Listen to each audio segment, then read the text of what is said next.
The sea was a great dark blanket. It stretched out forever, it seemed. The sky above was just as dark, with no moon to light the way. It was the 5th of November, 1940.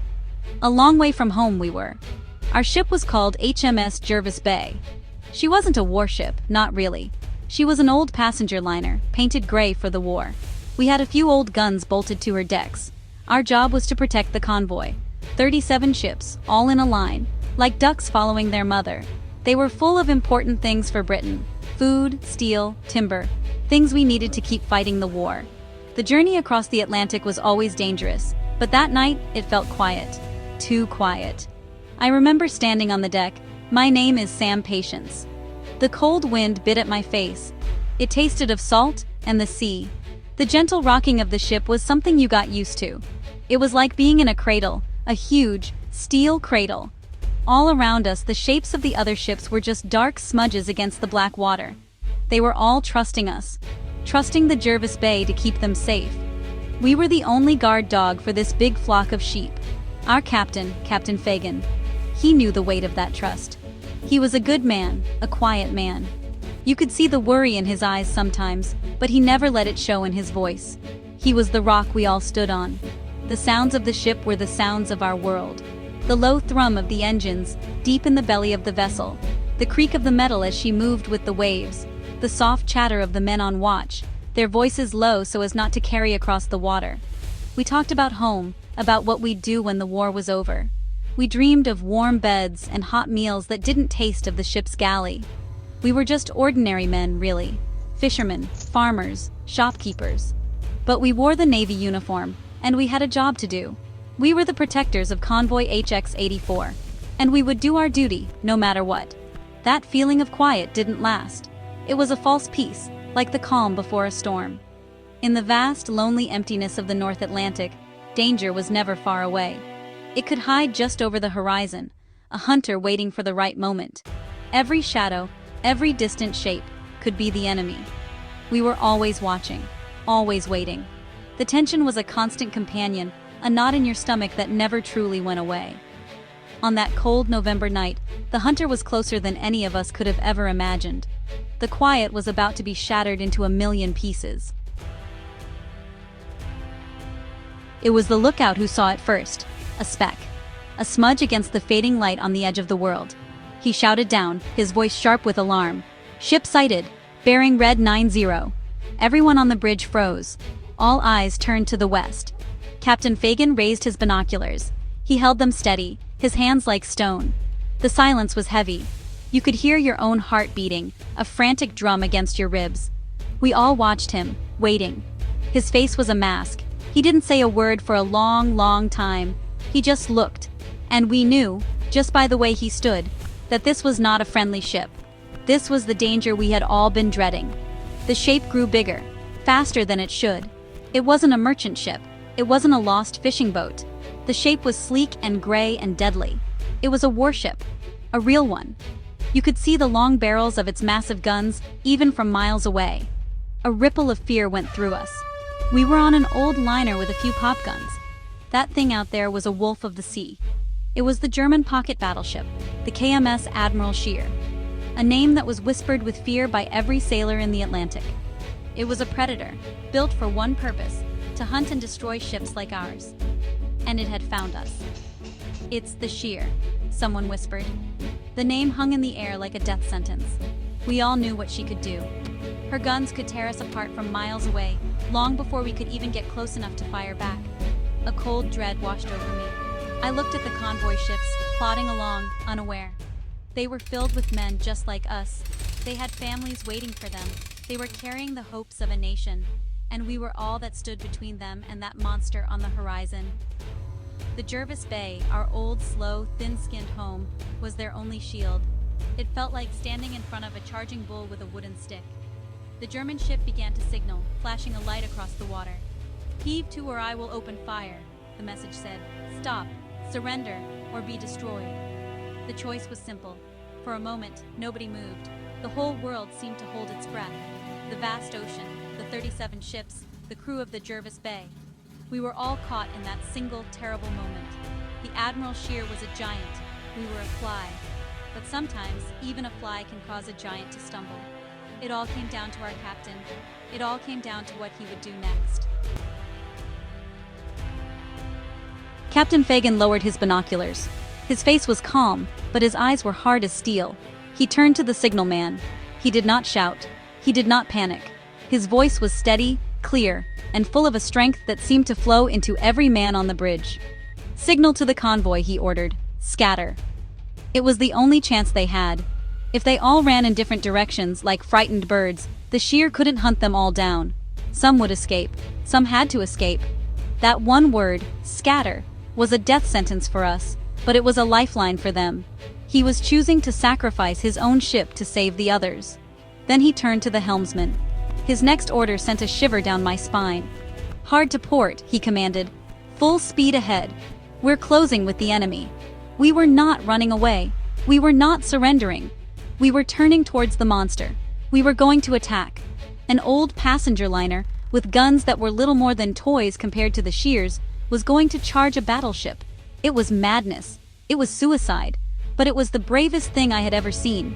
Captain Fagan was going to put our ship, the Jervis Bay, directly between the convoy and the German guns. He was going to buy them time. The alarm bells started ringing all over the ship, a deafening, urgent clang that meant action stations. Men were running everywhere, shouting, moving with a purpose they had trained for 100 times. But this was not a drill. This was real.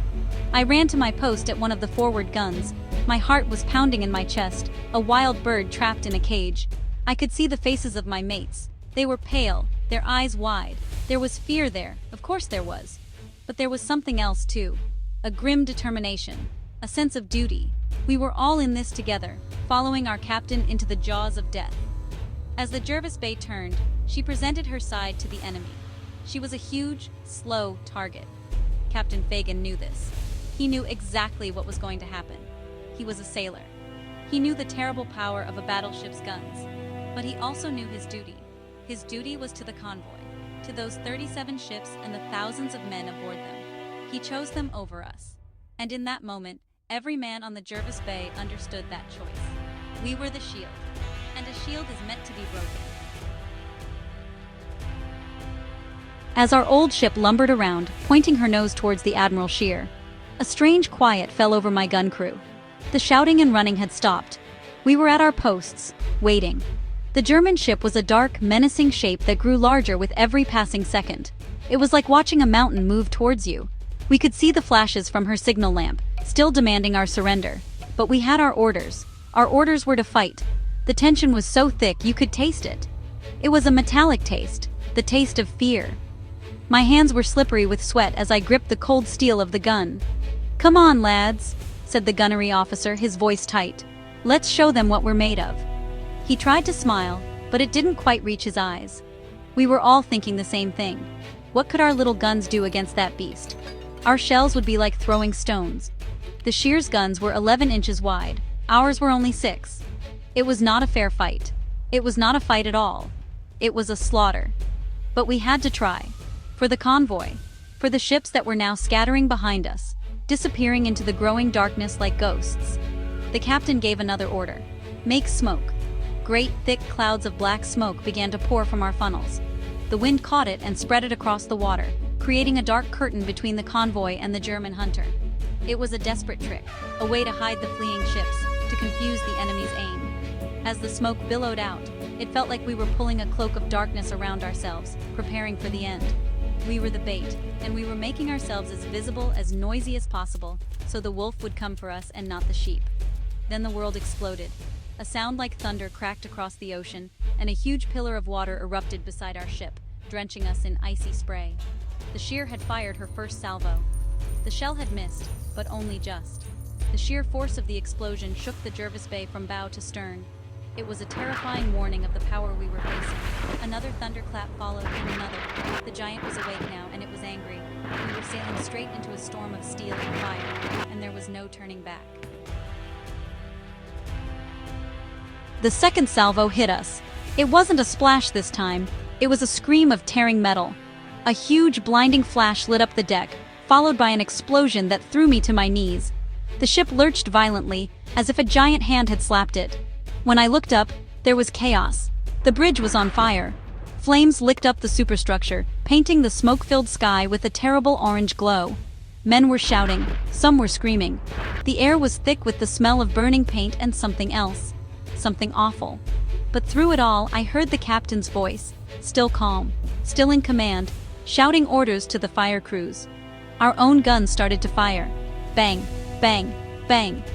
It was a pathetic sound compared to the roar of the Shears cannons, but it was the sound of defiance. We were fighting back. Our shells arced across the darkening water, falling harmlessly short of the enemy. We knew they wouldn't reach. But we had to keep firing. We had to make the Shear believe we were a threat. We had to keep its attention fixed on us. Every shell we fired was a few more seconds of time for the convoy. Every moment we stayed afloat was another chance for someone else to live. The German guns were relentless. They had found their range now. Shell after shell slammed into our old ship. One hit the forward gun, my gun, turning it into a twisted wreck of metal. The blast threw my crewmates like dolls. The noise was indescribable, a constant deafening roar of explosions and groaning steel. The deck was tilted at a crazy angle, slippery with water and oil. Fires were breaking out everywhere. The Jervis Bay was being torn to pieces, bit by bit. She was crying out in agony, but still she sailed on, pushing her wounded body towards the enemy. Through the smoke and the fire, I saw Captain Fagan. He was on the remains of the bridge, a silhouette against the flames. He was wounded, badly. His arm was hanging uselessly by his side, but he was still standing. He would not leave his post. He was the heart of the ship, and as long as he was there, the ship would not give up. Seeing him gave us strength. If he could stand and face this hell, then so could we. We were the crew of the Jervis Bay, and we would not be broken. The Jervis Bay was dying. Everyone knew it. The sea was pouring in through great gaping holes in her side. The fires were out of control, spreading through the ship like a disease. The deck was a scene from a nightmare. Wounded men were being helped by their mates, their faces black with smoke and grim with pain. Yet, nobody was panicking. Nobody was running to the lifeboats. The gun crews, whose guns were still working, kept on firing. The fire crews, with their hoses useless because the water pumps were destroyed, fought the flames with buckets and anything they could find. I helped a young lad. His face was white with shock. "We have to keep going, Sam," he said to me, his voice trembling. "For the captain." That's what it was about. We were doing it for him, and for each other. We were a team, a family, and our home was being destroyed around us, but we would not abandon it. We would not abandon our duty. Every man found a job to do. If your gun was knocked out, you helped the wounded. If you were a stoker deep in the engine room, you stayed at your post, feeding the fires to keep the ship moving, even as the water rose around your feet. The Admiral Shear was so close now. We could see the flashes from its smaller guns winking at us in the dark. They were tearing our superstructure apart, riddling the ship with holes, but still we charged. It made no sense. A burning, sinking ship, sailing towards its killer. But it was magnificent. It was the bravest act of defiance imaginable. We were telling the German battleship, "We are still here. You have to deal with us first." We were a wounded dog, snapping at the heels of a wolf, protecting the flock that was now scattered and running for the safety of the night. The courage of the men was unbelievable. I saw the radio operator, his cabin smashed and burning, tapping out a final message. He was telling the Admiralty what was happening, reporting the position of the Admiral Shear so that other British ships could hunt it down. He stayed there until a shell hit his cabin, and he was gone. He gave his life to send a message. All over the ship, men were doing the same. They were giving everything they had in small acts of bravery and large ones. They were heroes, every single one of them. The ship gave a great, shuddering groan. She was beginning to settle deeper into the water. The bow was low, and the waves were washing over the deck. It was clear she didn't have much longer. The Shear, perhaps surprised by our insane courage, had stopped firing its main guns for a moment. It was circling us, like a shark, finishing us off with its smaller cannons. The noise was less, but the damage was constant. Bullets and small shells ripped through the metal, making a sound like angry hornets. It was a miracle anyone was still alive. Captain Fagan was down. He had been hit again. I saw them carry him from the bridge. His face was pale, but his eyes were still bright with defiance. Even as they laid him down, he was trying to give orders. He was trying to keep the fight going. His spirit was unbreakable, even as his body was failing. The command passed to the next officer. His orders were the same: keep firing. As long as there was a gun that could shoot, and a man to shoot it, the Jervis Bay would fight. One of the last remaining guns was on the stern, the back of the ship. The crew there were magnificent. Their part of the ship was on fire. The deck was almost underwater, but they kept serving their gun. They loaded and fired into the face of the enemy. Their shells were just splashes in the dark, but it was the gesture that mattered. It was a final two-fingered salute to the monster that had killed us. They were shouting and cheering as they fired, a mad, brave sound in the middle of all the destruction. They were going down with their gun, but they were going down fighting. I found myself near a lifeboat. A few men were trying to get it ready for any survivors. The ship was listing badly now, tilting over so far it was hard to stand. It felt like the end of the world. The Jervis Bay gave another great lurch, and a huge wave washed across the deck, sweeping men and wreckage into the freezing sea.